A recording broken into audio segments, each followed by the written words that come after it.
আমি যেভাবে shirt iron করি সেই দৃশ্যটাই আজ আপনাদের সামনে তুলে ধরব। তো এই যে প্রথমে আমি একটি পুরনো শার্ট নিয়েছি। এই শার্টটি হালকা জল দিয়ে একটু স্প্রে করে নরম করে নিলাম। এরপরে সুন্দর করে শার্টটি আয়রন করতেছি, আপনারা দেখতে থাকুন। তো এরই মাঝে আপনাদেরকে একটি কথা বলি, আপনি যদি একজন কন্টেন্ট ক্রিয়েটার হয়ে থাকেন তাহলে অবশ্যই আমার ভিডিওটি দেখবেন। তার কারণ প্রকৃত কন্টেন্ট ক্রিয়েটাররা কখনোই ভিডিও ধাক্কা দেয় না, পুরো ভিডিওটি দেখে একটি গঠনমূলক কমেন্ট করে। তো আমি আমার সামনে আসা সকল ভিডিও দেখে গঠনমূলক কমেন্ট করি, সকলের পাশে থাকি, লাইক কমেন্ট করি, মাঝে মধ্যে ভালো ভিডিওগুলো শেয়ার করি। তো এভাবেই আমরা ফেসবুকে একে অপরের পাশে থেকে এগিয়ে যাব। তো আমি প্রতিনিয়ত এরকম শিক্ষণীয় ভিডিওগুলো ফেসবুকে আপলোড দিয়ে থাকি। যারা আমাকে ভালোবাসেন অবশ্যই ফলো দিয়ে পাশে থাকবেন, তার কারণ ফেসবুকে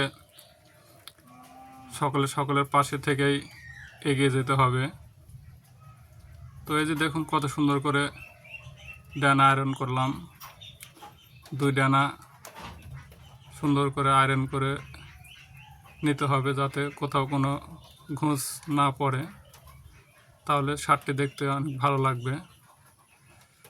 তো যারা আয়রন করেন অবশ্যই সুন্দর একটি টেবিলে আয়রন করবেন, টেবিলের উপর আয়রন করতে খুব সুবিধা হয়, ভালো হয়।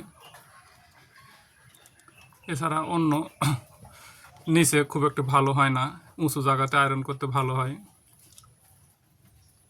এই যে সুন্দর করে শার্টটি যেন কোথাও কোনো ঘুষ গাছ না থাকে। এরপর হাত দিয়ে হালকা করে ডলে শুধু পরিষ্কার শর্টশটা করে নেব। আসলে আয়রন করা খুব কঠিন কোনো কাম না, আয়রন আমাদের প্রত্যেকের বাড়িতেই থাকে, কিন্তু আমরা ভয় করি না, কেউ বা বিরক্ত মনে করে আয়রন করি না। তো এটা কোনো ব্যাপার না,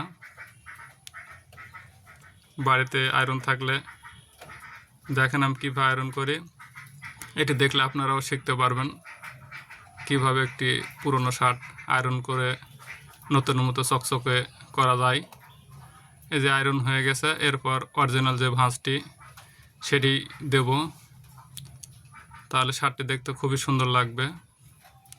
মনে রাখতে হবে শার্ট যেমনই হোক সুন্দর আয়রন এবং ভাঁজটা সুন্দর হলে আসলে শার্টটি পরলে খুব সুন্দর লাগে। তো এতক্ষণ পরে যারা আমার ভিডিওটি দেখলেন অনেক অনেক ধন্যবাদ পুরো ভিডিওটি দেখার জন্য। সম্ভব হলে আমাদের পাশে থাকবেন, লাইক কমেন্ট শেয়ার করবেন, আমিও আপনাদের পাশে থেকে কাজ করে যাব। আর অনেক অনেক শুভেচ্ছা ও অভিনন্দন রইল সকলের জন্য। সকলকে নমস্কার। হরে কৃষ্ণ।